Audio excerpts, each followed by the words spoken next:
sit, but I'm popping in.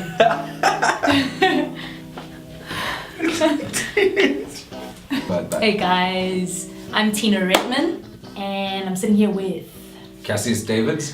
And today's topic is rape. So basically we're just going to get into a discussion about rape. Hopefully it gets you talking. So we want to talk about rape culture, and specifically in South Africa, and what it is. Something that kind of a system where the victim of the rape is shamed and often persecuted for having gone through this, which is kind of bizarre. The whole idea that men have access to women's bodies, like whenever they want. It's where a guy feels comfortable to perhaps like approach a woman and just catcalling, you know? That is rape culture, and that is a system that's keeping this whole rape thing alive. Where you think it's okay to touch a woman whenever you want. Touch a woman in an inappropriate way. I mean, we've all heard the stories where a girl's like, so I got out of a taxi and a guy just slapped my ass. And I think it's also important that we make a distinction between what is sex and what is rape. A lot of people are talking about consensual sex, but that isn't a thing. Perhaps there's only sex and rape. Exactly. If it's not consensual, it's rape automatically. One party did not agree to have that kind of interaction with the person. It's sexualized violence, so the emphasis is on the violence, on the forcefulness, on forcing someone to do something essentially they're not agreeing to. Children, 60% of children between the ages of 10 and 19 thought that it's not a violent act to have forceful sex with someone who you know.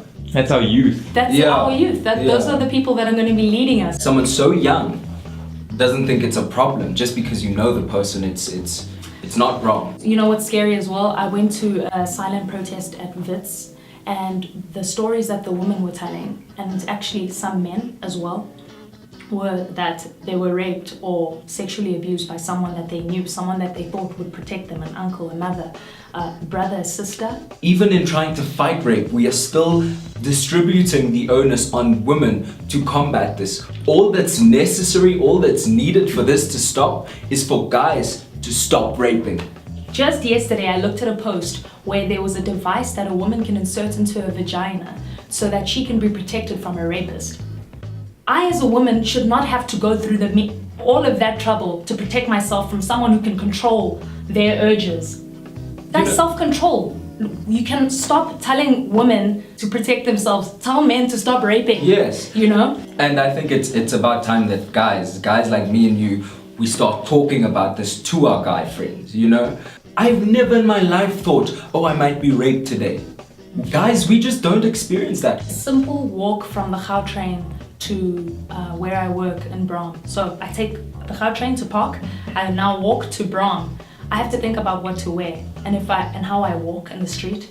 I'm walking real fast so that I look like, like I'm on a mission. You don't have time to stop me or try catcall me. I'm walking with my chest out so that you can see that I'm strong and powerful, and maybe I could probably punch you if I could. I'm not wearing a dress because I'm too scared that I might catch the attention of someone I really don't want attention from. I'm sure all you ladies know that sometimes when you go to the bathroom, you don't want to go alone. You ask a friend or you ask a group of friends to go with you. I'm not sure if you've ever had to do that. And that's the thing. We think girls just go to the bathroom together just because, or to Skinner even. But you need like a buddy system to kind of protect yourself. A woman should be able to walk around, anyone for that matter, should be able to walk around completely naked. Butt naked. Naked. And still not have that threat of being raped. Like, that's just the thing.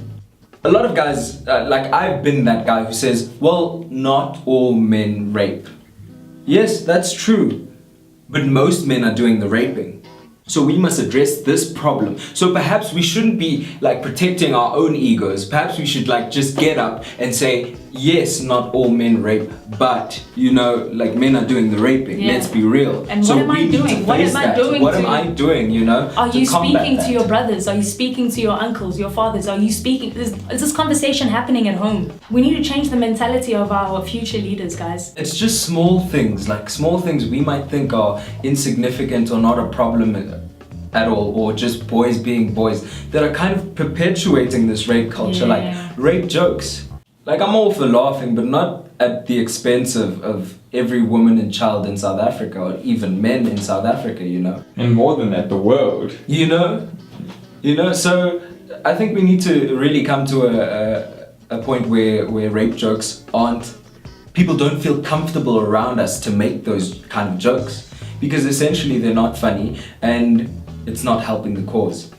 Yeah. A lot of people know that South Africa is considered the rape capital of the world, but I think the penny hasn't dropped yet. Like, we know these things, it's in our head, we faced with it, but I don't think we fully understand like what the extent is and how hectic it really is. These issues come up like with the presidents, you know, with Tsapang and all that stuff.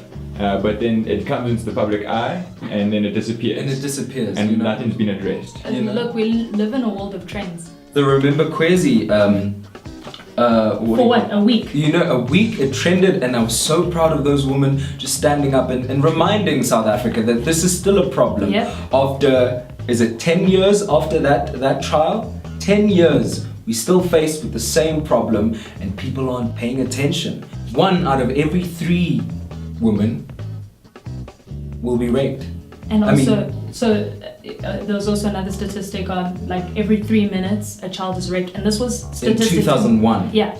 If you have been a victim of sexual assault, sexual violence, there are people, organizations out there to help. We'll post the actual websites at the end of the video. Yeah. And you'll be. It'll be in the description. For sure. Yeah, guys, thank you so much for tuning in on our first video, half-halfsies. You know, yeah, you know, and I hopefully in some way that this video is inspiring and that you learned something, and hopefully we'll be learning from you guys on social media as well. Don't forget to like and pages subscribe. Of course, we'll be doing this weekly, and next week we'll be talking about something new, but we don't want the discussion about this week's video to stop. It must never end. Just carry on and just share the light. Yeah, basically, we don't know, hey, next week could be about entertainment, or it could be politically driven. Yeah. We'll see what happens, but you should tune in. Cool. Woohoo!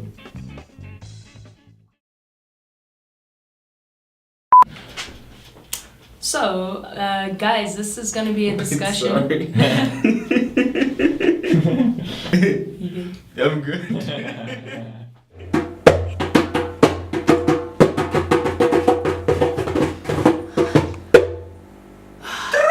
Thank you. Thank you.